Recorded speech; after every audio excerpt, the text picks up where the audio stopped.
Selamat pagi, selamat siang, selamat sore, dan selamat malam bagi Bapak Ibu di seluruh penjuru Nusantara. Salam sehat dan salam produktif untuk kita semua. Nah, Bapak Ibu yang terhormat ya, di segala penjuru Indonesia, kali ini tim podcast DPN Apindo akan mengajak ngobrol narasumber-narasumber hebat lagi ya.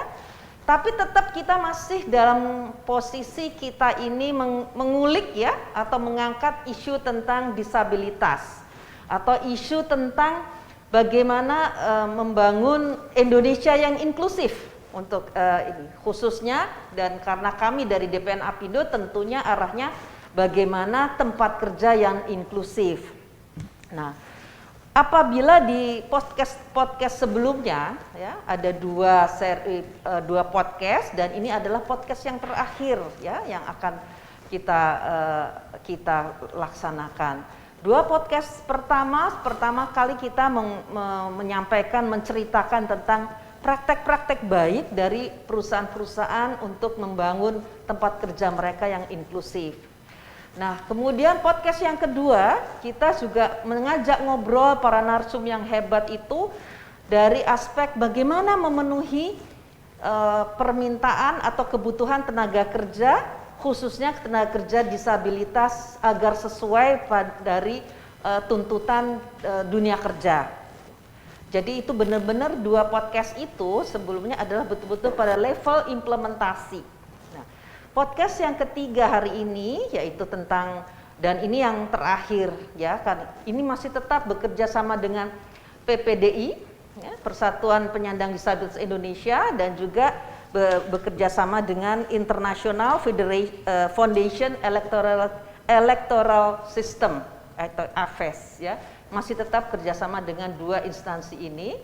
Dan kali ini kita akan berbicara, mengobrol-ngobrol tentang sesuatu yang mungkin lebih di tingkat policies ya. Dan selain itu, kalau kita bicara tentang kesempatan kerja bagi teman-teman penyandang disabilitas, kita selalu berpikir tentang bagaimana bekerja pada orang lain.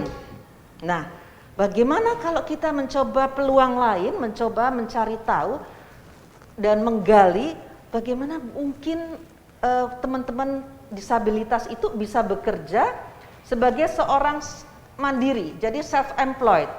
Nah, oleh karena ini hari ini atau podcast yang sekarang ini lengkaplah sudah dari policy makernya, kemudian dari ibu kita nanti yang akan menjelaskan tentang kemungkinan teman-teman disabilitas untuk bergerak, berkiprah di bidang self-employed. Nah, baik kalau gitu. Tapi juga harus kita ingat Bapak Ibu di rumah di mana saja bahwa acuan kita adalah tetap Undang-Undang Penyandang Disabilitas, Undang-Undang Nomor 8 dan tahun 2016. Karena melalui undang-undang itulah kita semua bergerak menuju pada arah Indonesia yang inklusif. Nah, untuk ini kita telah hadir pada kesempatan kita adalah 3 orang narasumber yang hebat, yaitu satu beliau bernama Ibu Dante Rukmalia. Kemudian selamat siang Ibu ya. Bapak Gufron Sakaril, selamat siang Bapak Gufron.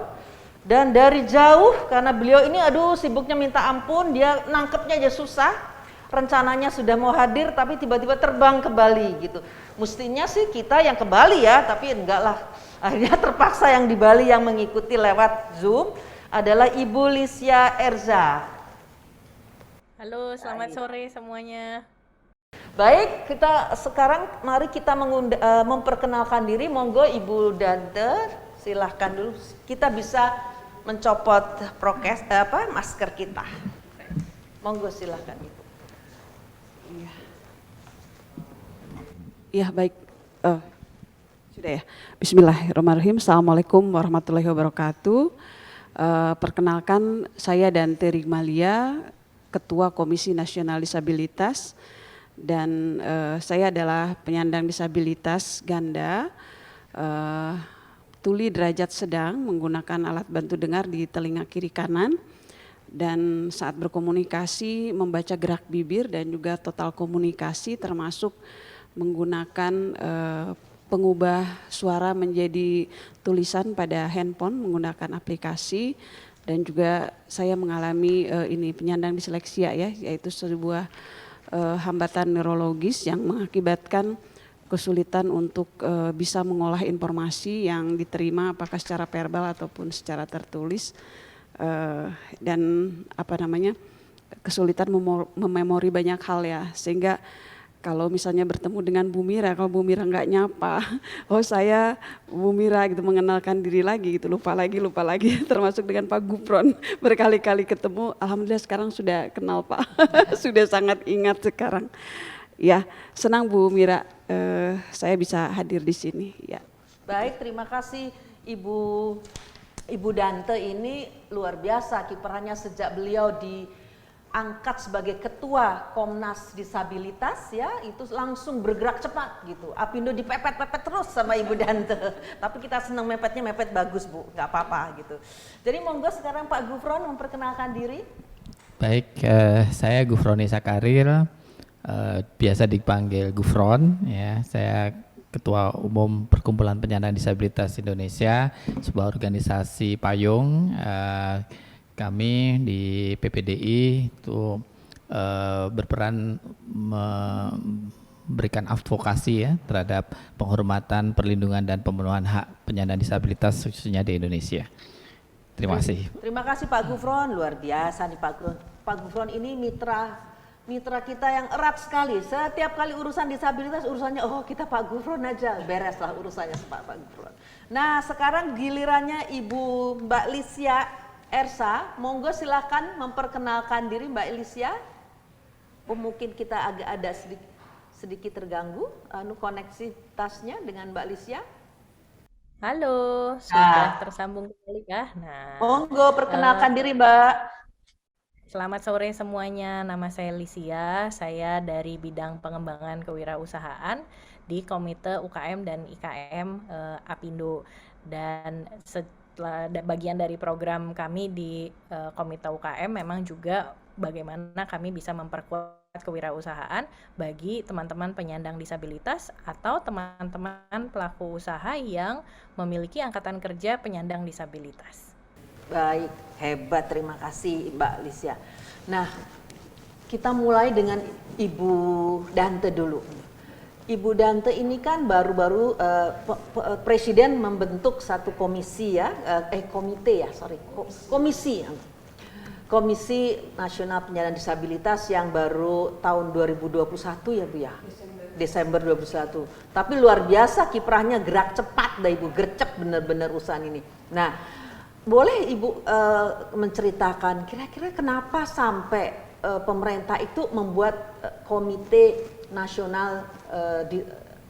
Nasional Disabilitas? Kira-kira landasan berpikirnya apa ya, dan kemudian arahnya itu mau kemana itu?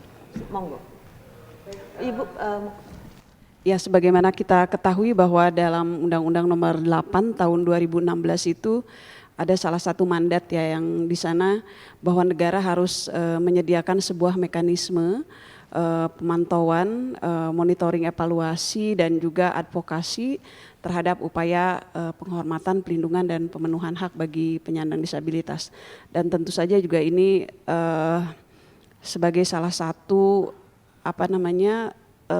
kewajiban negara yang sudah meratifikasi UNCRPD juga, bahwasannya Komisi Nasional Disabilitas itu dibentuk untuk memastikan bahwa upaya penghormatan, pelindungan dan pemenuhan hak bagi penyandang disabilitas itu bisa dilaksanakan oleh semua pihak.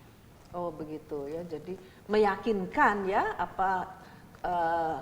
undang-undang itu bisa diterapkan dengan baik dan sampai sesuai dengan maksudnya, sehingga dibentuklah komisi ini. Berapa orang ya Bu ya anggota komisinya?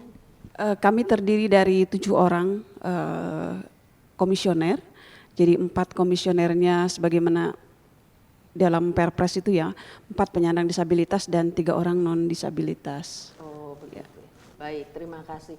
Nah, jadi artinya komisi ini Komnas ini untuk meyakinkan pelaksanaan Undang-Undang 8 2016. Nah, sekarang kalau dari Ibu Ibu ini dari komisi melihat pelaksanaan Undang-Undang 8 2016 itu seperti apa, khususnya yang terkait dengan hak untuk mendapatkan pekerjaan. Kira-kira bisa memberikan gambaran nggak kepada kami? Ya, disabilitas itu kan sesuatu hal yang menjadi sangat serius ya. Artinya hambatan yang serius pada saat tidak ada akomodasi yang layak yang diberikan bagi penyandang disabilitas. Dan sebetulnya disabilitas itu menjadi isu, bukan hanya isu nasional, bahkan kan isu global, karena memang secara global pun penyandang disabilitas di berbagai belahan dunia masih pemenuhan haknya masih belum optimal bisa tercapai.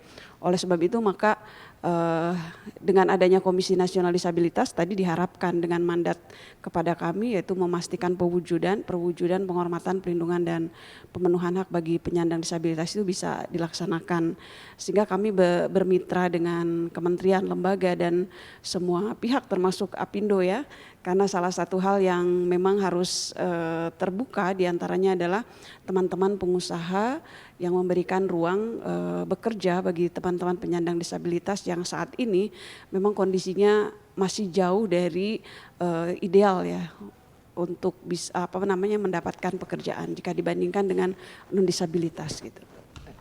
Kalau menurut Ibu sendiri kira-kira apa yang membuat bahwa tadi Ibu sampaikan bahwa pelaksanaan yang 1% itu ya Bu ya, kuota itu kok belum terrealisasi dengan baik, masih jauh dari sempurna, itu kira-kira apa ya Bu ya? Ya baik, dalam pandangan kami ada banyak hal ya kenapa ini belum bisa dilaksanakan dengan baik. Tentu berbicara tentang disabilitas, maka penciptaan lingkungan yang inklusif itu merupakan sesuatu hal yang harus kita laksanakan ya. Nah perwujudan ini yang belum bisa ada ya, sehingga bagaimana iklim bekerja, kemudian bagaimana keterbukaan ruang untuk semua pihak itu memberikan kesempatan bagi penyandang disabilitas untuk berkontribusi, kemudian berprestasi dan juga berkarya, bahkan bisa memberikan pajak ya kepada negara. Nah ini yang masih belum terjadi. Hal itu kalau menurut kami diantaranya pemahaman masyarakat secara umum tentang penyandang disabilitas dan semua pihak itu termasuk hak pekerjaan bagi penyandang disabilitas itu belum optimal. Kemudian ada hal lain juga bahwa disabilitas itu belum diakui sebagai sebuah keberagaman. Nah ketika mengakui ini sebagai sebuah keberagaman, bahwa masyarakat yang memang itu adalah terdiri dari keberagaman di mana penyandang disabilitas ini ada ya, dan dukungan seperti akomodasi yang layak itu yang memang belum disediakan. Kemudian hal yang lainnya juga kami melihat bahwasannya ketika penyandang disabilitas ini akan bekerja, jenis-jenis pekerjaan itu seringkali sektor non formal ya yang bisa diisi oleh teman-teman penyandang disabilitas. Nah hal ini mengakibatkan tentu dari sisi kemandirian dan kesejahteraan juga masih jauh dari apa yang diharapkan, sehingga apa yang diperlukan diantaranya adalah kita bridging ya bagi penyandang disabilitas ini untuk bisa pertama memberikan pelatihan skill ya, mulai dari soft skill sampai juga skill yang diperlukan untuk bekerja. Lalu kemudian juga memberikan kesempatan magang ketika penerimaan bekerja itu dibuka sangat luas dengan pendampingan, bahkan jenjang karir juga harus dipastikan teman-teman penyandang disabilitas ini bisa maju secara bertahap gitu.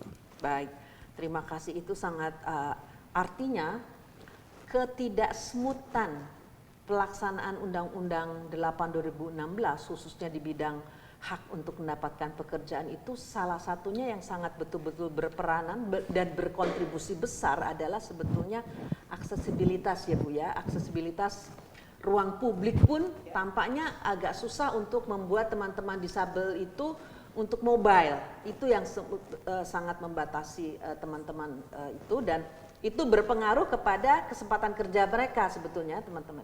Nah kalau begitu dari Pak Gufron nih kami ingin mendengar. Kalau dari Pak Gufron kan udah pengalamannya luar biasa ya berkiprah di dalam organisasi PPDI ini.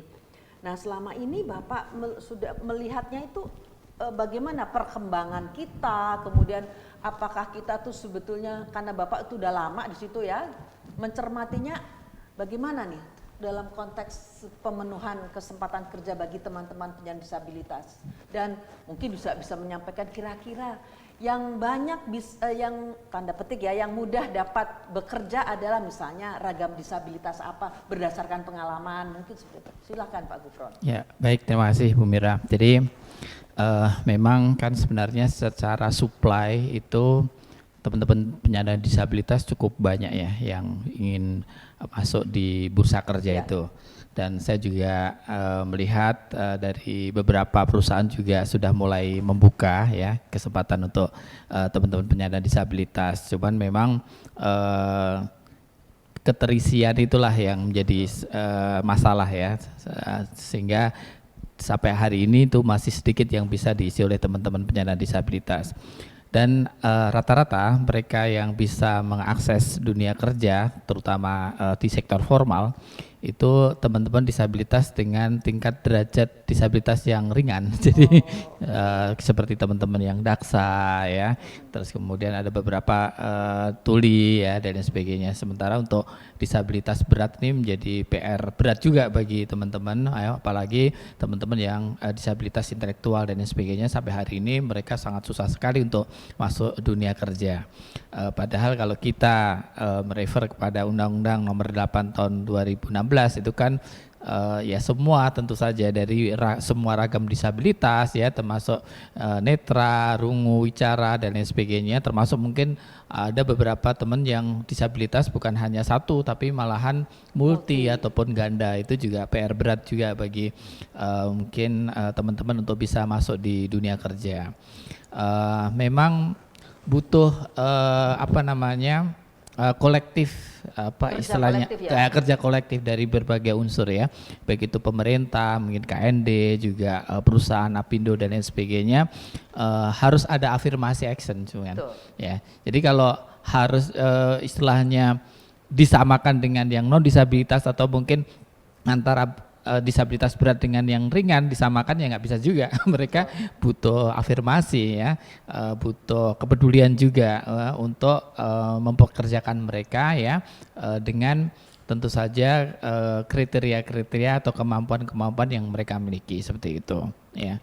Seperti mungkin ada beberapa yang sudah mulai mencoba untuk meng-hire teman-teman disabilitas grahita misalnya atau intelektual ya untuk menjadi cleaning service dan lain sebagainya, fine gitu loh. Jadi yang penting mereka bisa bekerja, karena kalau dengan bekerja itu sebenarnya bagi teman-teman penyandang disabilitas apapun ragamnya itu merupakan sebuah kebanggaan ya kan. Dia kan statusnya jadi ada harga diri, itu penting bagi mereka, selain tentu saja mendapatkan gaji, dan juga tidak menjadi beban daripada keluarga ataupun masyarakat yang ada di sekitar situ. Jadi merupakan eksistensi diri lah kalau dia itu bisa bekerja seperti itu. Apalagi kalau pekerjaannya itu di sektor formal kan gitu ya. Biasanya kan orang kenalan tuh namanya siapa, setelah itu kerjaannya apa gitu kan. Tapi kan dia akan lebih bangga kalau dia, oh saya bekerja sebagai apa itu ya.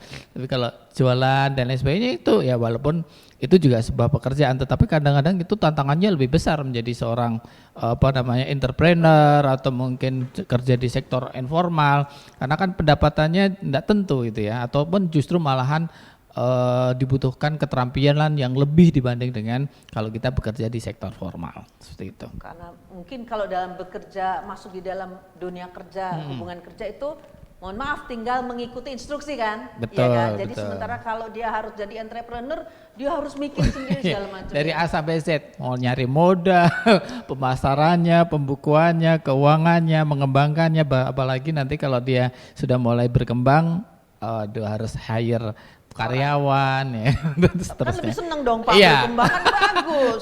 Iya, tapi persentasenya Kesulitannya. kecil, tantangannya lebih besar. Baik.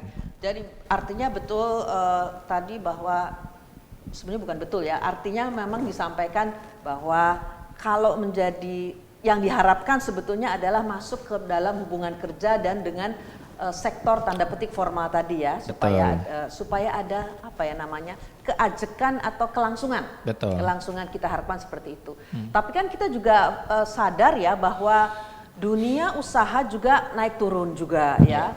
Kesempatan kerja juga jadi juga naik turun juga. Nah, tentunya kita harus melihat peluang ya, bagaimana yang penting dia pun bekerja. Sebetulnya kan yang penting bekerja, dia bisa mandiri, menghidupi diri sendiri atau bahkan mungkin berkontribusi bagi keluarganya. Itu kan yang penting itu.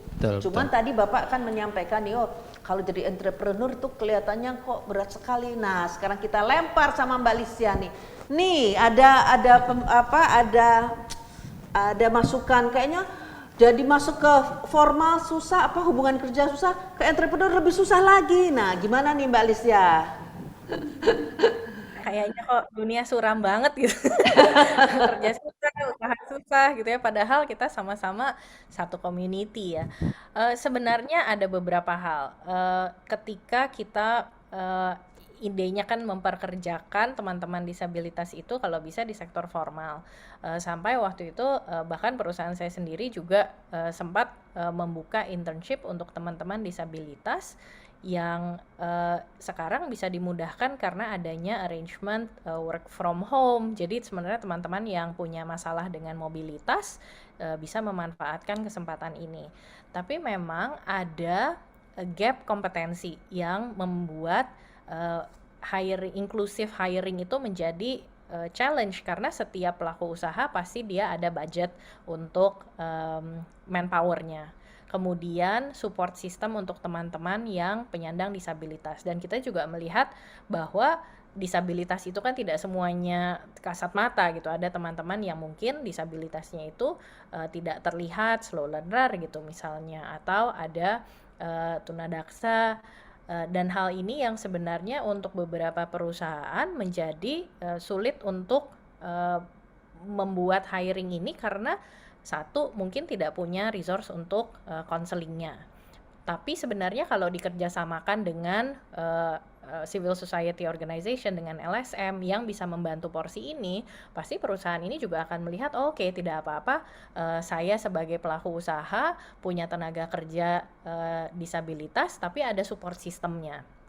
Nah, kalau teman-teman yang pelaku usaha sendiri, teman-teman disabilitas akhirnya karena sulit untuk mencari pekerjaan formal dengan kesempatan ekonomi yang besar, banyak yang akhirnya menjadi pengusaha, dan banyaknya itu juga sebagai pengusaha jasa gitu dengan berbagai macam jenisnya. Statistiknya banyak gitu. Akhirnya kita kemarin sempat melakukan pelatihan, masa sih kita tidak bisa memberikan business skills yang sama kepada teman-teman penyandang disabilitas seperti layaknya pelaku usaha yang biasa, karena di pasar kan semua dinilai dari produknya atau jasanya, bukan figur di belakangnya. Dan akhirnya kami kemarin dari 1.200 yang kami bina untuk Green Business Skills, kalau tidak salah 2,5 atau 3% dari pesertanya itu adalah penyandang disabilitas yang berbagai ragamnya. Dan dari para pelaku usaha ini sebenarnya yang kita lihat, kalau bisnis biasa gitu ya, tooling banyak, semua sekarang bisa pakai digital marketing, bisa pakai digital tools. Tapi untuk teman-teman penyandang disabilitas yang mungkin misalnya visual impairment, digital tools ini akan menjadi challenge karena tidak didesain untuk pengguna disabilitas. Ada akhirnya muncul satu kategori lagi, pelaku usaha yang biasa gitu, mereka tidak menyandang disabilitas apapun, tetapi mereka membuatkan solusi-solusi untuk para pelaku usaha dengan disabilitas. Apakah itu untuk visual impairment, hearing impairment. Justru sekarang kita mulai melihat adanya kolaborasi antar semua pelaku usaha untuk membantu lebih banyak lagi kesempatan inklusif untuk menjalankan usahanya, untuk inklusif hiring juga, dan bahkan ada nilai-nilai baru yang diciptakan dari situ.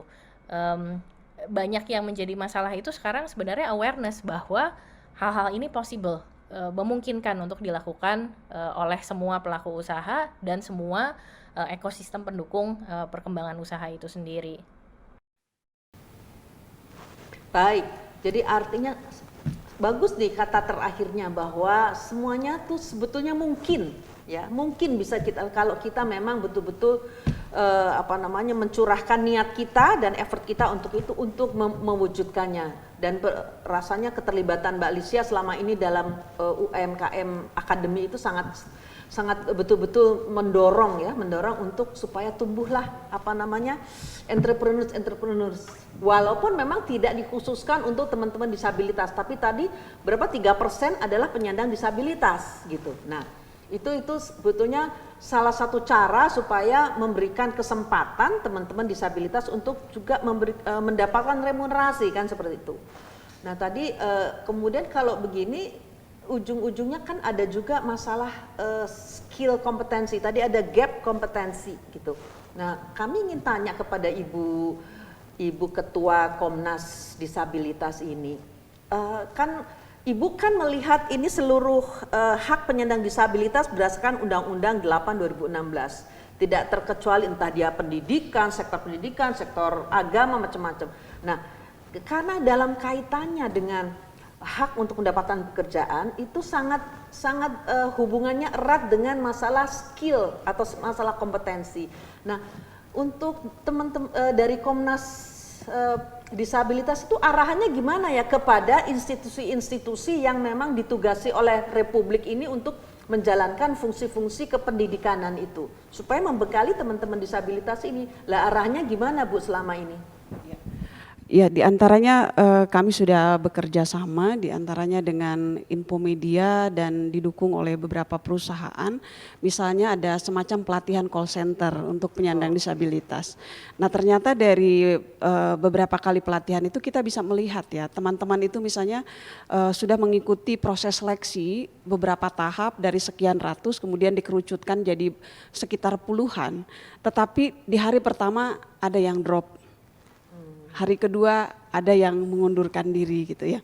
Artinya ternyata juga selain memberikan kesempatan, memberikan pelatihan yang sifatnya memang mendukung untuk berbagai jenis pekerjaan, ada hal yang lain yang harus kita siapkan, diantaranya soft skill itu. Bagaimana teman-teman penyandang disabilitas memiliki mentalitas yang kuat gitu ketika berhadapan dengan sesuatu hal, ketika ada sesuatu hal yang baru gitu. Dan ya beberapa kali memang hal seperti ini terjadi. Artinya apa? Penyiapan lapangan pekerjaan, kemudian sebelumnya harus disiapkan juga berbagai bentuk pelatihan untuk skillnya dan juga ada soft skillnya.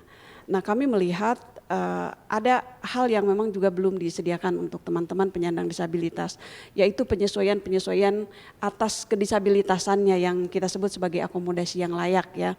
Bahwa ketika penyandang disabilitas dengan ragam tertentu, maka apa yang harus dilakukan. Misalnya teman-teman yang intelektual, misalnya bagaimana meraih mereka untuk bisa tetap bersemangat, itu kan challenge tersendiri ya. Bagaimana ketika berhadapan dengan situasi sulit kemudian tidak mundur gitu.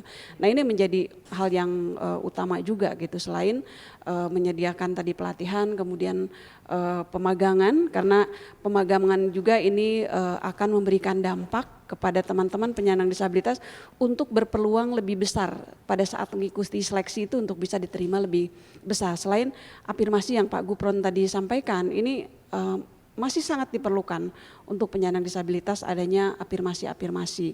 Tetapi kami selalu mendorong gitu, bentuk-bentuknya itu tidak selalu penyesuaian disesuaikan dengan misalnya karena disabilitas intelektual dengan kecerdasan yang memang di bawah rata-rata, kemudian semuanya diseragamkan dengan seperti untuk kecerdasan hambatan intelektual. Tapi untuk teman-teman yang tidak memiliki hambatan intelektual, mereka bisa bersaing dengan teman-teman pada umumnya dengan model soal yang sama, bentuk soal yang sama atau sistem rekrutmen yang sama. Namun ada penyesuaian untuk tunanetra menggunakan aplikasi yang bisa screen reader, kemudian untuk yang tuli ada juru bahasa isyarat atau running text sehingga mereka tetap bisa mengakses gitu kan. Nah, itu dua hal menurut kami yang harus disediakan. Baik, jadi artinya gini Bu, artinya karena ini kan Komisi Nasional itu kan di atas ya memberikan arahan itu kemana pembangunan atau pembangunan inklusivitas di Indonesia itu seperti apa tahapan-tahapan. Ada nggak semacam kayak RAN-nya Bu, rencana aksi nasionalnya, sehingga ada tahapan sampai sekian kita harus apa sih, apakah lingkungan sosial harus inklusif atau bagaimana, jadi ada RAN-nya nggak Bu? Ya, sekaligus barangkali menjelaskan Komisi Nasional ini kan sebuah lembaga yang independen, bertanggung jawab langsung kepada Presiden, dan kami melaporkan apa yang kami kerjakan kepada Presiden untuk memberikan barangkali nantinya rekomendasi-rekomendasi terhadap kebijakan. Tentu terkait dengan peran dan fungsi kami bukan implementator. Kami melakukan pemantauan, monitoring, evaluasi, dan juga advokasi terhadap penghormatan, pelindungan, dan pemenuhan hak bagi penyandang disabilitas. Dan hal yang lainnya yang terkait dengan penanganan disabilitas itu kami melakukan kerjasama. Sehingga apa yang kami lakukan adalah bagaimana berkolaborasi dengan semua pihak, baik itu kementerian, lembaga maupun asosiasi seperti Apindo, untuk bisa mendorong bagaimana teman-teman pengusaha juga memberikan ruang kesempatan bekerja, mulai dari sosialisasi ketika ada perekrutan. Seringkali juga sosialisasi tidak sampai kepada penyandang disabilitas.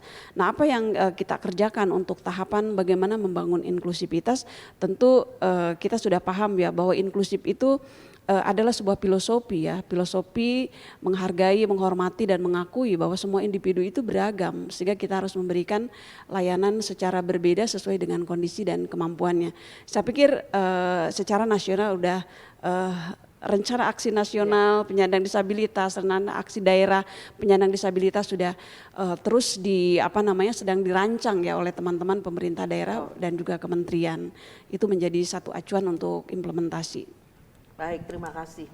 Ini karena penting sekali kan rencana siapapun yang membuat ya, merumuskan itu pasti untuk menunjukkan arah kemana kita dan tahapan-tahapan supaya kelihatan bahwa kita ada perkembangannya gitu loh. Bukan cuma stagnan, setiap kali cuma begini aja, setiap kali muncul itu lagi yang jadi persoalan kan begitu. Nah, ini tadi nih Pak Gufron, tadi Bu Dantu sudah bilang ada satu yang menggelitik saya mengenai soft skill. Nah, soft skill tadi. Karena beberapa kali kami ngobrol-ngobrol bareng begini dengan teman-teman dunia usaha, itu juga mengangkat bahwa sebetulnya mau dia disabel atau non disabel, soal soft skill itu kan sangat penting sekali karena dia menentukan keberhasilan peran dia, fungsi dia di di tempat kerja, karena dia juga mempengaruhi lingkungan tempat kerja supaya bisa kolaboratif dan produktif. Nah, kalau dari sudutnya PPDI ini Pak, kira-kira bagaimana sebetulnya kondisi soft skill teman-teman disabilitas dan bagaimana mengangkat dari mereka supaya Mbak Lisia mengatakan sudah dikasih bekal-bekal, tetapi kalau soft skillnya tidak kayaknya tidak kuat ya Bu ya, kan akhirnya bisa gagal di tengah jalan gitu loh. Nah, sekarang bagaimana PPDI melihat urusan soft skill dan bagaimana mengajak teman-teman penyandang disabilitas untuk memenuhi itu? Ya, baik, terima kasih. Ya, memang hambatan terbesar dari teman-teman disabilitas ini kan sebenarnya bagaimana membangun kepercayaan diri ya. Dan itu kan bukan bisa diraih dalam waktu yang singkat ya, karena ada banyak faktor, terutama tingkat pendidikan. Jadi tingkat pendidikan dari teman-teman disabilitas itu kan masih rendah ya, yang lulus SD aja cuma berapa persen ya, apalagi yang lulus perguruan tinggi itu mungkin kurang dari 2% kan, seperti itu. Nah, tentu kita menyadari semua ya, untuk mengajarkan hard skill mungkin akan lebih mudah lah dalam waktu training seminggu 2 minggu bisa, tapi kalau soft skill ini kan butuh proses. Nah, tentu di dalam training ya, hard skill atau professional skill itu harusnya memang dimasukkan materi-materi soft skill itu. Jadi bukan hanya hard skillnya tetapi juga soft skill. Tapi yang lebih penting daripada itu adalah bagaimana kita membangun semacam ekosistem. Ya, jadi kalau misalnya dia sudah di training, soft skill juga sudah di training, tapi kalau lingkungannya nggak welcome, dia akan ada barrier terus gitu loh ya. Harus ada saling mendukung. Jadi baik itu dari teman-teman disabilitasnya dia udah oke, mau bekerja di situ, tapi kalau misalnya teman yang lain yang disabilitas itu melihatnya dengan kacamata merendahkan, dia akan tersinggung. Masih ada yang harusnya dia jadi percaya diri jadi minder lagi kan gitu, seperti itu. Nah, itu makanya kita butuh nih ya ekosistem yang mendukung ya. Bukan hanya sarana dan prasarana, tapi yang lebih penting dari orang-orang yang ada di sekitarnya. Karena kalau orang-orang yang di sekitarnya itu friendly, dia akan lebih semangat lagi ya. Barangkali tadi yang yang bekerja cuma 3 bulan nggak betah jadi betah.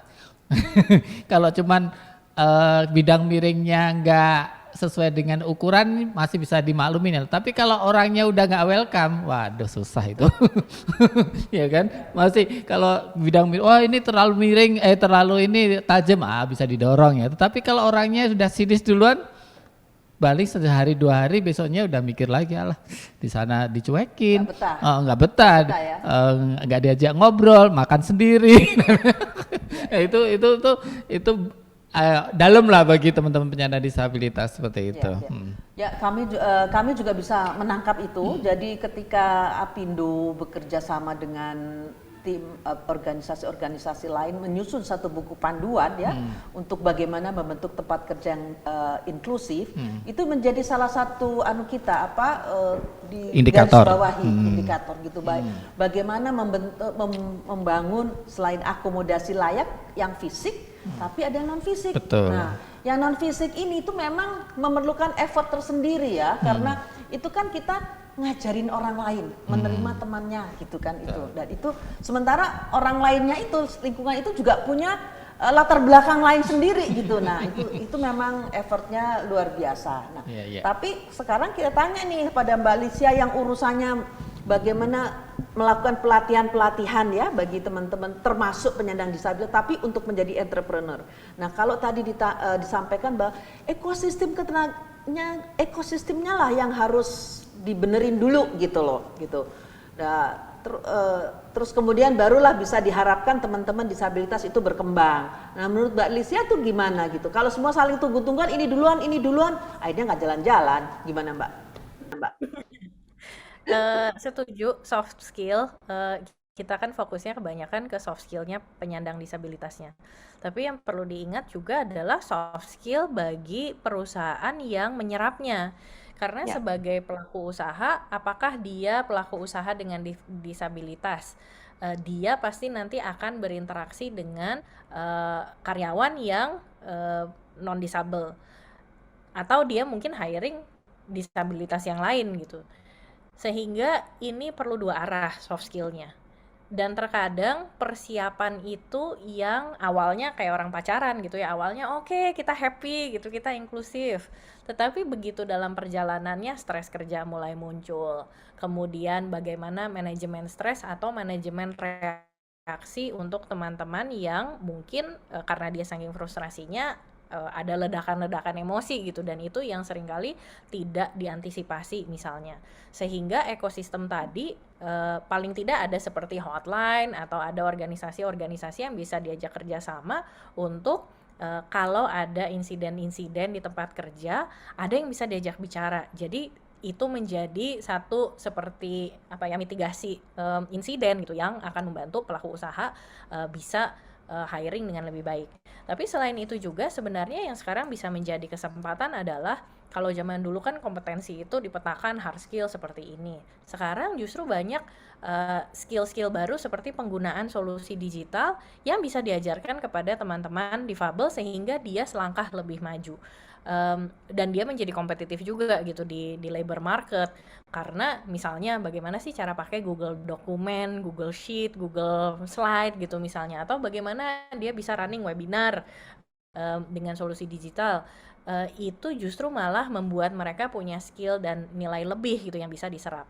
Dan kalau kita bicara tentang soft skill itu sendiri dan bagaimana kita membuat pelaku usaha hiring lebih baik atau mengembangkan usahanya, sekarang justru eranya sustainability, di mana di situ ada ESG, environment, social, dan governance. Dan ini menjadi kesempatan untuk inclusive hiring atau inclusive entrepreneurship.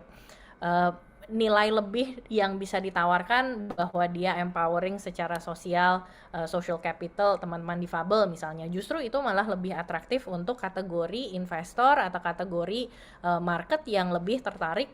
Dia tidak hanya membeli barang atau jasa saja, tapi dia juga empowering satu demografi yang cukup spesifik, dan dalam hal ini teman-teman difabel. Itu pun bisa dikemas menjadi marketing angle, itu bisa dikemas menjadi impact investment yang lebih baik gitu. Jadi sekarang sebenarnya momentumnya cukup baik ketika kita mau memperluas kesempatan untuk teman-teman penyandang disabilitas. Dan tadi kalau ada tentang sosialisasi tidak sampai ke teman-teman difabel, mungkin karena sekarang itu kalau orang membuka lowongan pekerjaan jadi akuntan gitu, kesannya langsung waduh akuntansi gitu, kita yang sekolahnya cuma sampai SD gitu, rasanya kok tidak sampai ke sana. Tetapi sebenarnya kalau dilihat tugas administrasi, bahkan banyak graphic designer juga yang sebenarnya penyandang disabilitas macam-macam, banyak kategori-kategori pekerjaan yang sebenarnya terbuka, tapi dari teman-teman difabel sendiri mungkin barriernya adalah satu, skill setnya dia merasa saya cocok nggak ya di sini.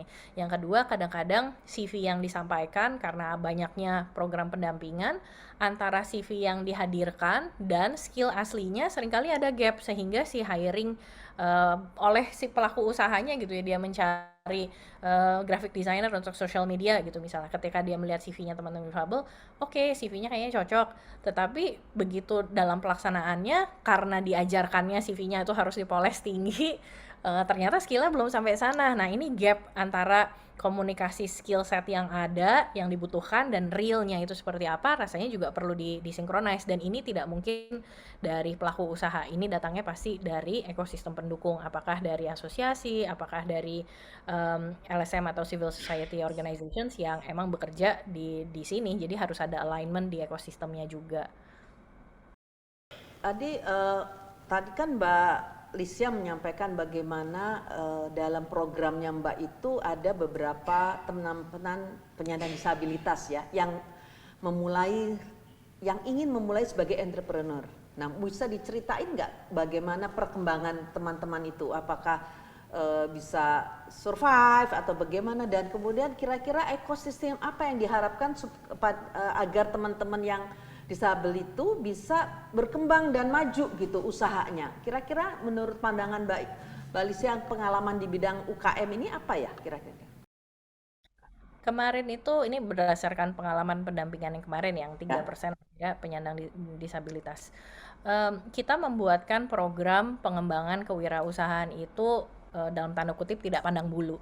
Jadi pengetahuan tentang keuangan, difabel nggak difabel harus paham gitu, jangan rugi gitu kan kalau bikin usaha. Kemudian teman-teman bagaimana dia menyampaikan bisnisnya dalam kerangka ESG. Kemarin kebetulan karena temanya bisnis lestari.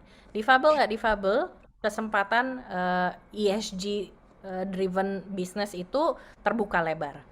Apalagi mereka adalah penyandang disabilitas, di mana komponen S di dalam ESG itu, sosialnya itu justru mereka memiliki advantage lebih dibanding teman-teman yang lain. Dan kemarin struktur programnya adalah ada pembelajaran yang mereka nonton video, kemudian ada mentoring. Setelah itu mereka diajak untuk mempersiapkan company profile-nya supaya mereka ketika dihadapkan dengan calon buyer atau calon investor sudah punya nih company profile, katalog gitu ya. Dan ternyata dari yang terpilih, jadi dari 1.200 kita shortlist sampai 200, dan dari 200 itu di shortlist lagi ke 25 orang. Di antaranya tetap ada penyandang disabilitas. Artinya, usahanya apa itu Mbak? Kemarin itu kalau tidak salah dia itu kria. Jadi produk gitu ya. Nanti saya harus cek lagi detail usahanya apa. Tapi dia menghasilkan sebuah produk. Dan ketika dia harus menyampaikan ke depan investor, pendampingan itu sama dengan yang lain. Artinya apa? Dengan skill set yang sama, dengan kesempatan yang sama, dan mereka melihat bahwa oh ini ada kesempatan bahwa saya posisinya tuh ada di sini. Mereka menemukan space-nya dan tempatnya. Ini yang kemudian menjadi booster kepada pengembangan usahanya sendiri. Dan ketika hadir di depan investor pun, investor justru malah lebih terpesona gitu ya dengan mereka dibanding yang bisnis-bisnisnya yang kamu udah biasa gitu ya, pelaku usaha Ya, yang biasa, ya. tapi pelaku usaha dengan disabilitas bisa sampai di sini, justru itu malah menjadi Nilai nilai tambah lebih. ya, nilai tambah. Betul, betul, nilai tambah. Dan ketika ini dapat dikomunikasikan dengan baik, maka calon pasar pun bisa merespon dengan lebih baik karena ada informasinya. Penyampaian informasi inilah yang dilakukan secara terstruktur yang justru malah membuka kesempatan. Seringkali ya difabel ya udah malah akhirnya self pity. Justru kita berusaha mengganti itu bahwa no, sebagai penyandang disabilitas, pelaku usaha melaksanakan usahanya dengan prinsip-prinsip bisnis yang ada, justru dia selangkah lebih maju dibanding pelaku usaha yang lain. Jadi rasa percaya diri itu dihadirkan karena ada mekanisme ESG tadi, sustainability tadi, bahwa ini ada loh kerangka yang memberikan ruang kepada teman-teman yang memiliki special needs, apakah itu dalam bentuk pelatihan, dalam bentuk penjualan, dalam bentuk akses pasar, kategori investasi tertentu. Sekarang ada kerangkanya, dan itu yang sebenarnya rasanya bisa membuka lebih banyak peluang lagi untuk teman-teman pelaku usaha dengan disabilitas. Artinya Bapak Ibu bisa loh teman-teman penyandang disabilitas untuk menjadi entrepreneur yang beneran, artinya bukan seperti yang biasanya itu sektor informal yang cuman tanda petik ya, cuman jasa-jasa kan biasa gitu. Tapi ternyata apa yang disampaikan Mbak Alicia itu betul-betul terjadi ya, mereka bisa berperan dan bisa menuju menjadi entrepreneur beneran gitu loh, dengan segala macam pengaturan-pengaturan ilmu entrepreneur secara modern begitu, ternyata bisa. Tapi memang sih butuh pendampingan yang luar biasa ya, berarti karena itu alhamdulillah saja ditangkap oleh Ibu Lisya sehingga bisa didampingin terus. Nah, sementara kita masih enggak, saya tidak tahu apakah ibu-ibu dari Komnas Disabilitas ini sudah menjajaki belum tentang masalah peluang kesempatan kerja bagi penyandang disabilitas, tapi bukan dalam konteks 1% yang dalam hubungan kerja. Karena kita selalu mengerahkan begitu, tapi kalau oke, itu memang harus, tapi kan kita nggak bisa berhenti sampai di situ karena tadi begitu banyak hal-hal yang harus diperbaiki lah ya gitu. Nah, kira-kira dari Komnas Disabilitas menilai kesempatan kerja yang untuk sebagai mandiri ini bagaimana Bu? Apakah ini memang perlu didorong, tapi apakah ini hanya dianggap sebagai jembatan dan sementara aja sebelum masuk ke hubungan kerja atau bagaimana Bu? Ya, ketika berbicara lingkungan inklusif, maka itu berbicara tentang pemberian kesempatan kepada semua pihak termasuk penyandang disabilitas, itu kesempatan yang sama. Kemudian bagaimana partisipasi itu ditingkatkan. Ketika partisipasi teman-teman penyandang disabilitas ditingkatkan, misalnya dalam mengikuti program pemagangan, program latihan kerja, pendampingan, itu teman-teman akan bisa lebih bertahan dan bisa mengembangkan kemampuannya. Karena dengan kesempatan partisipasi yang tinggi, maka teman-teman penyandang disabilitas itu akan belajar. Nah, siapapun juga kan dengan pendampingan yang baik, partisipasi yang baik, itu secara signifikan akan membuat seseorang itu bisa mencapai sesuatu yang diinginkan. Kemudian hal yang lainnya berbicara tentang 1%, itu sebenarnya kan target minimal yang diharapkan untuk bisa dicapai. Kalau bisa lebih dari itu kenapa tidak juga. Dan sektor bukan formal ini juga sesuatu hal yang menjadi peluang besar bagi penyandang disabilitas, bukan hanya sekedar bridging saja. Untuk tahap awal barangkali untuk kalangan tertentu itu bisa untuk menjembatani karena mereka pendidikan formalnya juga tidak memadai untuk masuk di sektor formal, sehingga di bridging dengan memberikan pelatihan kemudian pendampingan dan di sektor non formal. Namun peluang yang baik sebetulnya juga untuk teman-teman penyandang disabilitas untuk bisa jadi pengusaha yang memang di bidang non formal, karena banyak sekali hal-hal yang bisa dikuasai oleh teman-teman penyandang disabilitas sama dengan yang lainnya. Yang paling utama itu kan aksesibilitas, partisipasi yang kurang, sehingga ini yang membuat teman-teman tidak punya kesempatan. Ketika kesempatan itu tidak ada, ya bagaimana kami bisa bertumbuh. Jadi artinya apa? Berikan kesempatan yang baik untuk teman-teman penyandang disabilitas dalam apapun juga gitu, termasuk dalam pemenuhan bekerja di sektor non formal. Bahkan teman-teman ini juga terbukti kan banyak yang memang sukses dan berhasil. Siapapun juga untuk sukses berhasil itu kan butuh effort yang luar biasa. Jadi artinya ya mari kita bersama-sama berikan dukungan yang sangat serius, komitmen yang tinggi untuk teman-teman penyandang disabilitas agar dia mencapai satu titik tertentu. Meskipun satu sisi karena memang tadi faktor pendidikan formal yang memang belum memadai itu membuat soft skill-nya menjadi lemah. Nah, kelemahan ini akan bisa ditanggulangi dengan memberikan pelatihan yang menguatkan, kemudian membangkitkan, mengkonstruksi gitu. Itu insya Allah teman-teman penyandang disabilitas saya pikir bukan hanya sebagai jembatan aja gitu kan, tetapi ini bisa menjadi ruang usaha untuk teman-teman penyandang disabilitas. Ya, karena kita selalu terbentur dengan formal dan non formal, kan itu susahnya gitu. Padahal mungkin kita sudah harus kita ubah istilahnya, bukan formal dan non formal, karena ketika kita bilang non formal itu biasanya perlindungannya juga non formal juga kan, artinya tidak. Padahal kita sebetulnya yang kita maksudkan adalah dalam hubungan kerja dan di luar hubungan kerja gitu. Nah, kita mau yang di luar hubungan kerja ini artinya entrepreneur itu benar-benar yang usaha yang remuneratif, bukan cuman kayak ngisi waktu gitu. Sebetulnya kan begitu yang kita harapkan ya. Nah, untuk itu kira-kira untuk dari PPDI ini, PPDI itu kan memang tadi mengadvokasi ya Pak ya, mengadvokasi bagaimana teman-teman punya peluang untuk masuk ke pasar kerja. Nah, itu bagaimana PPDI itu dalam konteks programnya itu untuk menggait juga teman-teman penyandang disabilitas untuk masuk ke wilayah pekerjaan-pekerjaan yang mandiri tadi. Kira-kira. Baik, ya teman-teman disabilitas kalau disuruh memilih nih. Ya. Jadi pekerja atau pengusaha, sebenarnya pengen jadi pengusaha.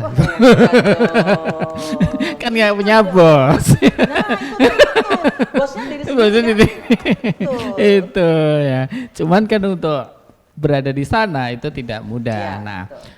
PPDI ini kan kerjasama dengan banyak organisasi juga. Kemarin tuh dengan Dewan Nasional untuk Kesejahteraan Indonesia itu misalnya mereka melakukan ada program pelatihan wirausaha. Ya, kita mendorong teman-teman untuk bisa ikut ya, barangkali dan masih banyak ya organisasi-organisasi lain yang juga menyelenggarakan kegiatan-kegiatan sejenis ya, baik itu pemerintah maupun NGO.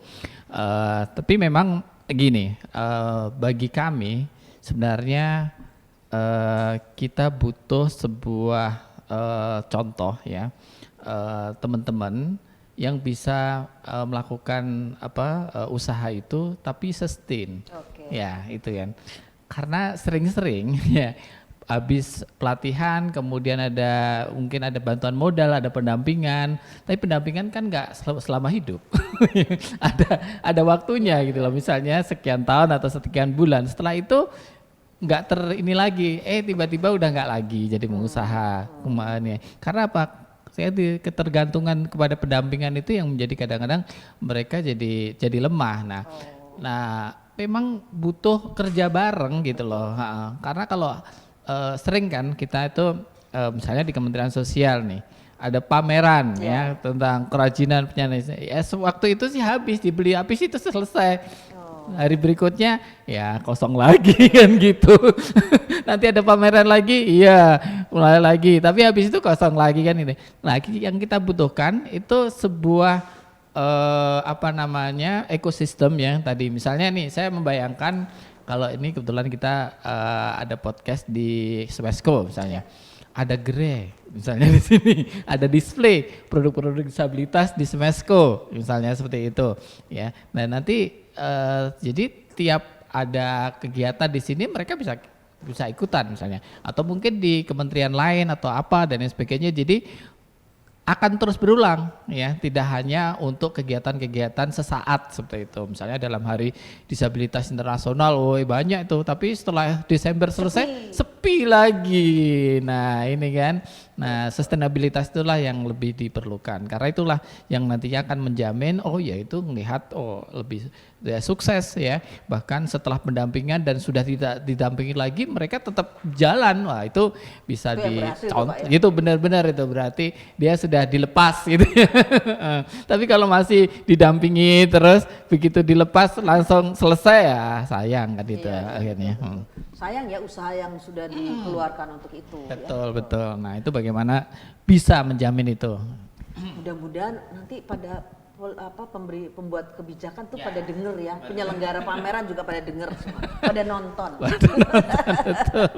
Tuh, Mbak Alicia itu bagaimana nih kalau mencegah drop out seperti ini? Ini kan tadi mereka kayaknya udah bagus, tapi kemudian drop out di tengah jalan, entah karena ekosistemnya tidak mendukung ya, tadi demand-nya kurang. Nah, bagaimana juga cara menumbuhkan demand itu supaya ada sustainability-nya itu. Nah, gimana nih Bu menanggapi drop out ini? Mungkin yang pertama tidak usah berkecil hati karena yang non difabel juga banyak yang drop out dan betul sekali. Itu tren yang memang banyak terjadi apalagi di usaha yang skalanya mikro. Karena mereka merasa udah gitu saya cari kerja aja gitu karena tantangannya ruwet. Apalagi ketika mereka akhirnya harus hiring lagi mempekerjakan orang lain, itu lebih ribet lagi karena harus mengikuti aturan ketenaga kerjaan, kemudian aturan pajak, itu banyak gitu. Dan sebenarnya hal-hal ini banyak ketidaktahuan atau skill yang mereka tidak miliki dan tidak tahu bertanya kemana. Itulah yang kami berusaha kurangi gitu ya di Apindo UKM Academy ini supaya teman-teman yang melakukan usaha dia tahu kalau misalnya dia ada masalah bisa cari siapa. Kan kalau kita juga ada masalah curhat gitu tahu telepon siapa gitu atau WA ke siapa. Nah, sebagai pelaku usaha waktu itu Bapak Presiden mengarahkan agar kementerian lembaga dan pemerintah daerah itu dalam kaitan belanja barang dan jasa itu harus menyediakan e-katalog lokal. E-katalog lokal itu akan berisi produk, barang, dan jasa hasil karya anak negeri. Ini merespon permasalahan COVID-19 yang secara umum juga memang membuat banyak negara itu menjadi terpuruk. Sehingga harus ada sebuah kebijakan diantaranya e-katalog lokal itu memasukkan produk dan barang dan jasa bangsa sendiri ke e-katalog lokal untuk dibeli oleh kementerian lembaga dan pemerintah daerah. Kami dari Komisi Nasional Disabilitas melihat ini sebagai sebuah peluang yang bagus. Bagaimana teman-teman yang misalnya punya usaha entrepreneur ataupun produksi apapun itu bisa dibina, kemudian sustainability-nya juga bisa dipastikan dan juga produknya, kualitasnya juga bisa bersaing dan untuk kemudian dimasukkan ke e-katalog lokal ini. Karena dengan demikian yang tadi ketika pameran habis tetapi besoknya gitu tidak ada yang membeli itu barangkali ini bisa menjadi sesuatu hal jadi solusi. Ya, betul. Nah, hanya bagaimana usaha teman-teman penyandang disabilitas itu dipastikan kualitasnya bisa bersaing, kemudian juga dari sisi kemasan, kemudian produk dan lain sebagainya itu bisa dipastikan untuk bisa bersaing sehingga bisa dipilih oleh kementerian lembaga dan juga pemerintah daerah. Saya pikir ini peluang yang sangat bagus gitu. Baik, rasanya ini ngobrolnya hangat banget ya, begitu banyak yang mau dicurhatin nih kayaknya ya. Jadi ini meja curhat ini, podcast curhat ini. Tapi kita terbatas oleh waktu, tadi saya udah dikodein Ibu ya udah. Jadi mohon maaf ini kita ini memang harus menstop obrolan yang luar biasa bernas ya hari ini karena kita bisa mendengarkan apa sebetulnya arahan dari Komnas Disabilitas untuk penerapan Undang-Undang 8 2016 secara benar. Kita juga mendengarkan dari teman-teman PPDI bagaimana persoalan yang mereka teman-teman disabilitas hadapi dan kita juga bisa mendengar dari usahanya UMKM Academy terkait dengan pendampingan, pemberian menjadi entrepreneur bagi teman-teman disabilitas, semuanya sudah tercurah ke sini. Yang penting adalah bahwa kita ingin mencapai Indonesia yang inklusif. Kalau bisa ya kita harus sudah mulailah semuanya tadi apa kerja bareng tadi yang kita tidak boleh tinggalkan. Mungkin ada cuma satu menit silahkan mau menyampaikan sesuatu harapan dan pesan, monggo Pak Gufron dulu silakan atau Ibu dulu monggo silakan. Baik, dari kami barangkali menciptakan dan memberikan kesempatan bekerja bagi penyandang disabilitas itu akan bermanfaat untuk semua orang. Ya, hal ini akan meningkatkan kualitas hidup penyandang disabilitas dan keluarganya, karena ketika berbicara penyandang disabilitas bisa jadi dia seorang ibu, bisa jadi dia seorang ayah yang menjadi tulang punggung, seorang wanita yang menjadi tulang punggung. Artinya ini akan meningkatkan kesejahteraan masyarakat dan meningkatkan keterampilan pekerja non disabilitas dan perusahaan. Itu juga sangat penting untuk menciptakan masyarakat yang inklusif. Terima kasih. Terima kasih, hebat sekali. Silakan Pak Gufron. Ya, baik. Jadi kita memang membutuhkan sebuah ekosistem yang mendukung ya teman-teman disabilitas ini untuk bisa berkarya, baik itu menjadi seorang pekerja atau menjadi seorang wirausaha. Karena dengan ekosistem yang mendukung tersebut ada kepercayaan diri, ya, ada kepastian, dan juga tentu saja nanti teman-teman disabilitas akan bisa mandiri, ya, bukan lagi menjadi beban keluarga, tapi bisa menjadi aset bagi keluarga, aset bagi masyarakat. Seperti itu. Biasa. Nah, Mbak Lisia gimana harapannya supaya pendampingannya tuh nggak pada drop out? Satu, supaya tidak drop out, Apindo punya katalog digital. Jadi kalau toh misalnya tidak ada bazar, ada katalog digital yang biasanya kita pakai untuk kurasi. Oke. Dan harapan selanjutnya sebenarnya adalah jalur komunikasi yang lebih lancar antara para pelaku usaha, ekosistem usaha yang ada dengan kebijakan-kebijakan atau kegiatan-kegiatan teman-teman yang memang championing disability hiring atau disability entrepreneurship. Karena seringkali pelaku usaha itu tidak tahu mulainya dari mana, tapi ketika dia tahu ada ekosistemnya, justru malah mereka banyak yang ingin membuat dampak lebih baik. Jadi kalau harapan saya mungkin kita di luar podcast ini, ayo kita bangun kolaborasi karena kesempatannya lagi momentumnya baik untuk segala sesuatu yang berkaitan dengan ESG. Baik, terima kasih luar biasa hari ini penonton sekalian bahwa semua isu tentang disabilitas di tempat kerja atau disabilitas untuk supaya teman-teman itu bisa mendapatkan bekal menjadi entrepreneur sudah disampaikan di sini. Mudah-mudahan teman-teman disabilitas di seluruh penjuru tanah air ini bisa mengambil manfaat dari acara kita hari ini, dan juga pembuat kebijakan ya di Republik ini juga bisa mendengar dan mengambil manfaatnya untuk membuat membentuk satu ekosistem ketenagakerjaan supaya teman-teman disabilitas itu bisa bekerja secara remuneratif baik sebagai pekerja maupun sebagai wirausaha. Terima kasih sekali Bapak Ibu, dan mudah-mudahan kita bisa bekerja sama di lain waktu lagi. Terima kasih. Selamat.